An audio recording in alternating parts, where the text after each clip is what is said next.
आपको एक मन की बात बताना चाहता हूँ। मोदी जी हमेशा बच्चों को मन की बात बताना चाहते हैं, मैं भी आपको मन की बात बताना चाहता हूँ। वो ये है कि जनता इनको पसंद नहीं करती, जनता इनको नहीं चाहती। जनता कहती है काफी हो गया, आपको बड़ा वक्त दे दिया, आप तो एक अमीरों के प्रधानमंत्री हैं, आम जनता के मामलों में तो आप दखलंदाजी नहीं कर। जनता पिस रही है कि वक्त आ गया है कि सभी विपक्षी दलों को एकजुट होकर मोदी जी का सामना करना होगा। जिस तरह से मोदी जी शासन चला रहे हैं, मुझे नहीं लगता कि कोई भी सरकार बच पाएगी। आपको याद होगा कि हमेशा मोदी जी मंच पे कहते हैं कि मुझे एक डबल इंजन सरकार चाहिए। अब डबल इंजन सरकार का मतलब क्या है? उसका मतलब यह है कि हर प्रदेश में मेरी सरकार होनी चाहिए, केंद्र में मेरी सरकार हो, हर प्रदेश में मेरी सरकार हो, तभी तो डबल इंजन सरकार होगी। इसका मतलब लक्ष्य क्या है? लक्ष्य क्या है कि सारी ऑपोजिशन को खत्म करना, सारे प्रदेशों को अपने कब्जे में ले लेना, यही है लक्ष्य। लेकिन डबल इंजन सरकार बनेगी नहीं। मैं आपको आज एक बात बताना चाहता हूं कि ये सरकार डबल इंजन सरकार कभी हो ही नहीं सकती, केवल ये डबल बैरल सरकार है। डबल बैरल क्यों? कि एक बैरल तो ईडी और दूसरा बैरल सीबीआई। अब इन्होंने दिल्ली के साथ क्या किया, उस बात पे मैं अब आना चाहता हूं। आपने मुख्यमंत्री जी को चुना, दिल्ली सरकार में इतनी बहुमत के साथ आम आदमी पार्टी आई, लेकिन जब से आम आदमी पार्टी यहां शासन कर रही है, तब से इनका इरादा यह है कि किसी तरीके से इस शासन को चलने ना दो। आपको मालूम है कि संविधान में, क्योंकि दिल्ली एक राजधानी है, इसलिए मैं सरल तरीके से आपको समझाना चाहता हूं। मैं कोई कानूनी बात नहीं करूंगा, लेकिन ऐसी बात करूंगा जो आप लोगों को समझ आए। संविधान हमारा ये कहता है कि 3 चीजें केंद्र सरकार के हक में होंगी, जिसके बारे में राज्य सरकार जो है, जो केजरीवाल की सरकार है, उसमें दखलंदाजी नहीं हो सकती। पहला तो जमीन, लैंड। ये क्यों? क्योंकि अगर दिल्ली जो हमारी राजधानी है, वहां एक डेवलपमेंट होगी और किस तरह से मकान बनेंगे, किस तरह से इमारतें बनेगी, तो उसका सारा पावर जो है वो केंद्र सरकार को है, वो सही भी है। दूसरा, पुलिस। यहाँ कोई दंगे हो जाए, यहाँ कोई फसाद हो जाए, तो क्योंकि राजधानी है, पुलिस की पावर भी केंद्र सरकार को हो। और तीसरा, पब्लिक ऑर्डर, जिसको हम कहते हैं सार्वजनिक व्यवस्था। जहां तक पब्लिक ऑर्डर का भी सवाल है, वो भी पावर केंद्र सरकार को होगी। इसके अलावा कोई पावर केंद्र सरकार को। जनता भाजपा के साथ नहीं है, जनता मोदी जी के साथ नहीं है, जनता अरविंद केजरीवाल के साथ है। ये बात इनको गले से नहीं है, गले में अटकी हुई।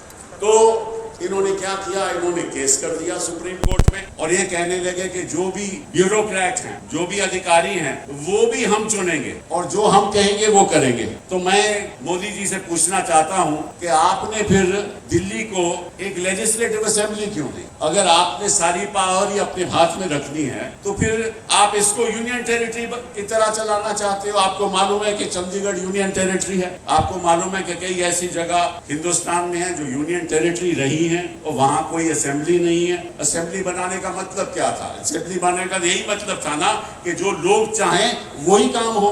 लेकिन यहां लगता है कि जो मोदी जी चाहते हैं वही काम होना चाहिए। ये तो ना तो जनता को स्वीकार होगा, ना हमारे लोगों को स्वीकार होगा, ना हमारी देश की जनता को स्वीकार होगा। तो इन्होंने बड़ा प्रयास किया, सुप्रीम कोर्ट में मामला गया, पहले 5 जजेस ने फैसला किया, उसके बाद दोबारा फैसला हुआ, दोबारा 5 जजेस का फैसला हुआ, और इन्होंने कोशिश ये की कि लेफ्टिनेंट गवर्नर को द्वारा जो भी, देखिए, किसी भी मंत्री के नीचे एक सेक्रेटरी होता है, जो भी मंत्री और जो भी सरकार के फैसले होते हैं, उन फैसलों का पालन सेक्रेटरी को करना पड़ता है। लेकिन इन्होंने ये तय कर लिया कि सेक्रेटरी भी हम बनाएंगे और जो हम कहेंगे वो सेक्रेटरी करेगा, लेकिन मंत्री का कहना नहीं मानेगा। इन्होंने ये कोर्ट के सामने रखा। कोर्ट ने कहा ये असंवैधानिक है, ये गलत है, क्योंकि फिर इलेक्टेड गवर्नमेंट का, लेजिस्लेटिव असेंबली का, मंत्रिमंडल का फायदा ही क्या है? अगर सारी चीजें आप ही ने करनी है तो फिर आपने चुनाव क्यों कराया?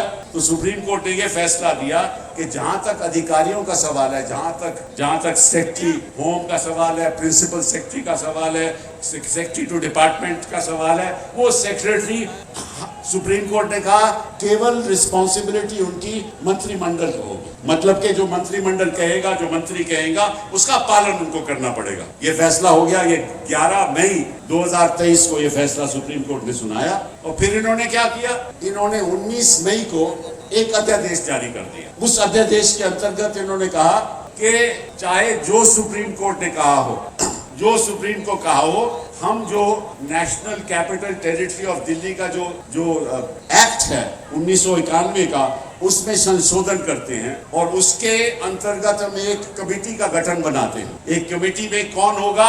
एक तो मुख्यमंत्री जी चेयरमैन होंगे, उसके साथ प्रिंसिपल सेक्रेटरी होम होंगे और उसके साथ चीफ सेक्रेटरी होंगे। और साथ में कानून में यह कह दिया कि जो फैसले होंगे अगर आम सहमति से नहीं होते तो मेजॉरिटी से फैसले होंगे, और अगर मेजॉरिटी से फैसले होंगे तो दो तो वहां ब्यूरोक्रेट हैं, एक प्रिंसिपल होम सेक्रेटरी और एक चीफ सेक्रेटरी। वो किसके ब्यूरोक्रेट हैं? वो केंद्र सरकार के ब्यूरोक्रेट हैं। तो इसका मतलब क्या हुआ कि दो लोग जो इस कमेटी में शामिल हैं उनका फैसला चुनी हुई सरकार के खिलाफ भी हो सकता। मतलब कि आप मुख्यमंत्री जी की तौहीन कर रहे हैं। अगर मुख्यमंत्री जी का फैसला नहीं चलने वाला तो फिर इसका मतलब ये हुआ कि ब्यूरोक्रेसी ही दिल्ली चलाएगी। इसका मतलब जो मुख्यमंत्री जी कहेंगे उसकी बात नहीं। मैं आपको सच बात बताऊं कि आज के दिन में कौन सा ऐसा विभाग है जिसमें आम आदमी का फायदा हुआ हो। इस देश में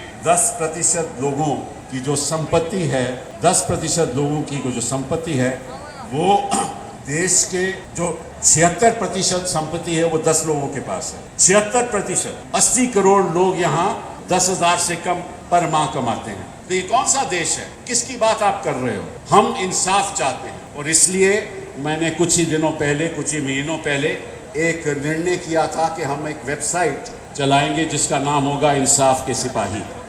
मैं चाहता हूं कि अरविंद केजरीवाल जी अब आप कार्यकर्ता को बताइए कि सब इस वेबसाइट में शामिल हों, अपना नाम से शामिल हों, कहाँ रहते हैं वो शामिल करें, डिटेल शामिल करें, ताकि हिंदुस्तान के ये इंसाफ के सिपाही बने। ये बहुत ज़रूरी है क्योंकि ये लड़ाई इंसाफ की लड़ाई है। जिस तरह से बेइंसाफी हो रही है हमारे देश में उसको हमें एकजुट होकर लड़ना है।